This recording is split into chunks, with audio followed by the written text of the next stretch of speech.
Hi నమస్తే, నేను మీ journalist రెహమాన్ని. ఇటీవల ఒక పరిణామం చూసాం మనం. ముఖ్యంగా వైఎస్ఆర్ కాంగ్రెస్ పార్టీ అధ్యక్షుడు వైఎస్ జగన్కు సంబంధించినటువంటి ఒక ప్రాణహాని ఉంది. వైఎస్ జగన్కు భద్రతలో లోపం ఉంది. వైఎస్ జగన్కు కల్పిస్తున్నటువంటి భద్రతలో లోపాలు కొట్టొచ్చినట్లు కనిపిస్తున్నాయి. ముఖ్యంగా దేవరపల్లి పర్యటనలో జరిగినటువంటి ఉదంతం, ముఖ్యంగా హెలీప్యాడ్ వద్ద జనం ఏ విధంగా దూసుకొచ్చారో, హెలీప్యాడ్ వద్ద చుట్టూ ఉన్నటువంటి బ్యారికేడ్లను తోసుకొని మరీ విధ్వంసం చేసి మరీ జనం హెలీప్యాడ్ వైపుకు ఎలా దూసుకొచ్చారో, ఆ సమయంలో హెలీప్యాడ్ వద్ద ఒక్క పోలీసు కూడా మచ్చుకైనా కనిపించలేదు. అటు పర్యటన అశాంతం కూడా అదే పరిస్థితి. దేవరపల్లి పర్యటనలో ఏ విధంగా జనం జగన్కు నీరాజనాలు పలికారో అందరికీ తెలిసిందే. ఆ దృశ్యాలు ఇప్పటికీ కళ్ళ ముందున్నాయి. అదే సమయంలో వైఎస్ జగన్ పర్యటనలో అంతా జనసందోహం మధ్య ఒకవేళ అసాంఘిక శక్తులు జరగరానిది జరిగి ఉంటే ఏంటి పరిస్థితి? పోలీసుల ప్రయత్నాలని కేవలం జగన్ సభకు, జగన్ ప్రదర్శనకు, జగన్ ర్యాలీకి జనం పెద్ద ఎత్తున రాకుండా, తరలి రాకుండా నిలువరించడంలోనే చూపించారు తప్ప జగన్ భద్రతలో ఎలాంటి ఏర్పాట్లు చేయలేదన్నది దేవరపల్లి పర్యటన సాక్షిగా బయటపడినటువంటి నిజం. అందుకే వైఎస్ఆర్ కాంగ్రెస్ పార్టీ నాయకులు, వైఎస్ఆర్ కాంగ్రెస్ పార్టీ పార్లమెంటరీ నాయకులు వైవి సుబ్బారెడ్డి తరపున కేంద్ర హోంశాఖ మంత్రి అమిత్ షాకు ఫిర్యాదు చేశారు. వైఎస్ జగన్కు ప్రాణహాని ఉందని, వైఎస్ జగన్కు భద్రతా లోపాలు కొట్టొచ్చినట్లు ఉన్నాయని, ప్రభుత్వం అంటే కూటమి ప్రభుత్వం, ఏపీ ప్రభుత్వం కావాలనే ఉద్దేశపూర్వకంగా కనీస భద్రత కూడా కల్పించలేకపోతుంది. వైఎస్ జగన్కి ఏదైనా జరిగితే బాధ్యత ఎవరు వహిస్తారంటూ పెద్ద ఎత్తున ఆ వీడియోలతో సహా జరిగినటువంటి, ముఖ్యంగా డిఎస్పీ ఎవరైతే కొవ్వూరు డిఎస్పీ ఒక లేఖ రాశారో, వైఎస్ఆర్ కాంగ్రెస్ పార్టీ ఆ పర్యటన ఇన్ఛార్జ్గా ఉన్నటువంటి మాజీ మంత్రి వేణుగోపాలకృష్ణకు అడ్రస్ చేస్తూ ఒక లేఖ రాశారు. ఆ లేఖలో చాలా స్పష్టంగా ఉంది. నిజంగానే పోలీసులపై చర్యలు తీసుకోదగ్గ అంశం అది. పోలీసులపై న్యాయపరంగా పోరాటం చేయాల్సినటువంటి అంశం అది. ఎందుకంటే పోలీసులు అన్నాక ఒక జన సమూహంలో ఉన్నటువంటి ఒక ప్రజానాయకుడికి ఖచ్చితంగా భద్రత కల్పించాలి. అది ప్రజలకు సంబంధించినటువంటి పర్యటన, అది ప్రజలకు సంబంధించినటువంటి సమస్యను అడ్రస్ చేసే పర్యటన అది. అటువంటి పర్యటనకు ఒక ప్రజాప్రతినిధి, ఒక ప్రతిపక్ష నేత, మాజీ ముఖ్యమంత్రి, అంతకంటే ఎక్కువగా ఒక పార్టీ అధ్యక్షుడు, సో అలాంటి వ్యక్తి ఒక పర్యటనకు వెళ్తున్నప్పుడు పోలీసులు ఏ స్థాయిలో భద్రత కల్పించాలి? సో ఆ పర్యటన ఉందని చెప్పి పోలీసులకు లేఖ రాసుకున్నప్పుడు, పోలీసులకు బందోబస్తు కోసం అనుమతి కోరినప్పుడు, బందోబస్తు కల్పించాలంటూ రిక్వెషన్ ఇచ్చినప్పుడు, దానికి సమాధానంగా ఒంగోలు డిఎస్పీ దేవప్రసాద్ ఇచ్చినటువంటి ఆన్సర్ నిజంగానే న్యాయ పోరాటానికి సైతం వైఎస్ఆర్ కాంగ్రెస్ పార్టీ దీనిపై లీగల్ ప్రొసీడింగ్స్కు వెళ్ళే అవకాశాలు కల్పిస్తోంది. ఆయన చాలా క్లియర్గా డిఎస్పీ ఆయన పోలీస్ అధికారి అన్న విషయం మర్చిపోయారో, లేకపోతే పోలీస్ అధికారులకు చేయాల్సినటువంటి బాధ్యతలు ఆయనకు గుర్తుకు రాలేదో తెలియదు, కానీ అంత బాహాటంగా, అంత ఓపెన్గా అలా ఎలా రాయగలిగారనేది ఇప్పటికీ సందేహంగానే మారింది. ఆయనైతే చాలా క్లియర్గా రాశారు, వైఎస్ జగన్కు మేము భద్రత కల్పించలేము, ఇది ఒక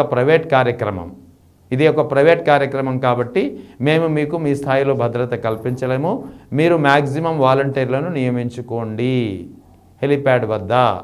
ఇది ఒంగోలు డిఎస్పీ బందోబస్తు కోరుతూ వైఎస్ఆర్ కాంగ్రెస్ పార్టీ నాయకులు ఇచ్చినటువంటి లేఖకు ఆన్సర్ ఇచ్చినటువంటి పరిస్థితి. ఇది ఒక ప్రైవేట్ పర్యటన, మేము భద్రత కల్పించలేమని చెప్పి అంత ఓపెన్గా ఎలా చెప్పగలిగారు? సో ఇదంతా ఒక ఎత్తైతే ఈ ఆధారాలన్నీ కలిపి కేంద్ర హోంశాఖకు ఎప్పుడైతే వైఎస్ఆర్ కాంగ్రెస్ పార్టీ నాయకులు ఫిర్యాదు చేశారో, దీన్ని కేంద్ర ప్రభుత్వం చాలా సీరియస్గా తీసుకుంది. మనకున్నటువంటి పక్కా సమాచారం ప్రకారం కేంద్ర హోంమంత్రి అమిత్ షా కూటమి ప్రభుత్వానికి, ముఖ్యంగా ఏపీ పోలీస్ అధికారులకు వార్నింగ్ ఇచ్చారు.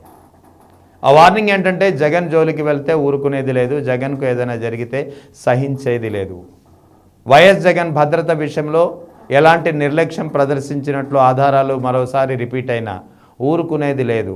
వైఎస్ జగన్ విషయంలో తాత్సారం జరిగితే, నిర్లక్ష్యం జరిగితే, నిర్లిప్తగా ఉంటే సహించేది లేదంటూ కేంద్ర హోంశాఖ మంత్రి అమిత్ షా కూటమి ప్రభుత్వ నేతలకు, ఒకరిద్దరు నేతలకైతే చాలా క్లియర్గా ఆయన ఫోన్ ద్వారా వార్నింగ్ ఇచ్చారు. కూటమి ప్రభుత్వంలో కీలకమైనటువంటి నేతలుగా, కూటమి ప్రభుత్వంలో అంతా తానే నడుపుతున్నటువంటి నేతలకు నేతల్లో ఒక నేతకు అమిత్ షా క్లియర్ కట్గా ఫోన్ చేసి మరీ వార్నింగ్ ఇచ్చారు.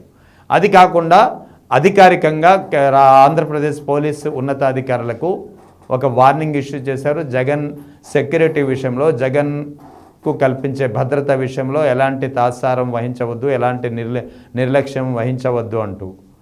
ఏ విధంగా అయితే దీనిపై డిఎస్పీ ఏదైతే లేఖ రాశారో మేము భద్రత కల్పించలేమంటూ ఆయనపై కూడా చర్యలు తీసుకోవాలంటూ పోలీసు అధికారులకు సూచించినట్లు కూడా కేంద్ర హోంశాఖ నుంచి వస్తున్నటువంటి సమాచారం.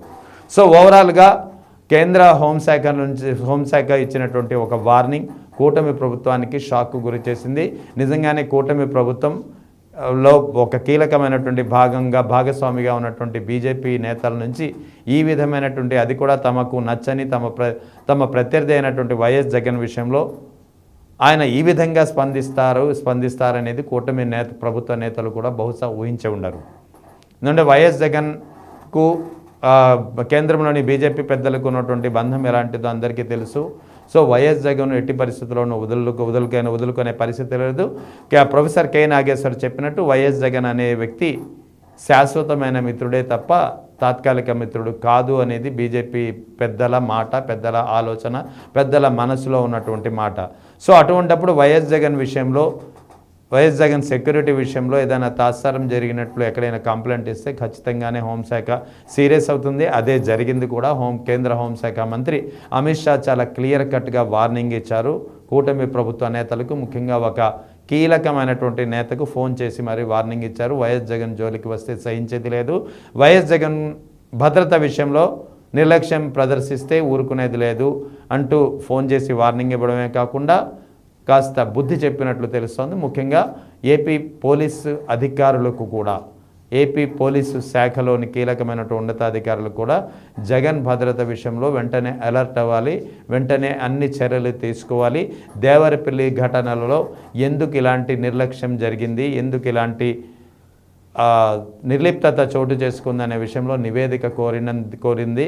సో ఆ నివేదిక ఆధారంగానే ఇప్పుడు కేంద్ర హోంశాఖ ఫైర్ అయింది. ముఖ్యంగా పెద్ద ఎత్తున జగన్ విషయంలో అలర్ట్ అయింది. జగన్కు ఎలాంటి భద్రతలో లోపాలున్నా వెంటనే దాన్ని పూరించాలి, వాటిని కవర్ చేయాలంటూ ఆదేశాలు జారీ చేయడమే కాకుండా జగన్ విషయంలో, భద్రత విషయంలో మరోసారి ఇటువంటి పరిస్థితి కానీ, ఇటువంటి ఆరోపణలు కానీ, ఇటువంటి కంప్లైంట్స్ కానీ వస్తే ఊరుకునేది లేదు, సహించేది లేదంటూ కేంద్ర హోంశాఖ వార్నింగ్ ఇవ్వడం అనేది కూటమి ప్రభుత్వ నేతలకు షాకింగ్ పరిణామంగా మారింది. మొత్తానికి కేంద్ర హోంశాఖ మంత్రి అమిత్ షా రంగంలో దిగి వైఎస్ జగన్ విషయంలో అలర్ట్ అయ్యి కూటమి ప్రభుత్వ నేతలకు వార్నింగ్ ఇవ్వడం అనేది సంచలనంగా మారుతోంది.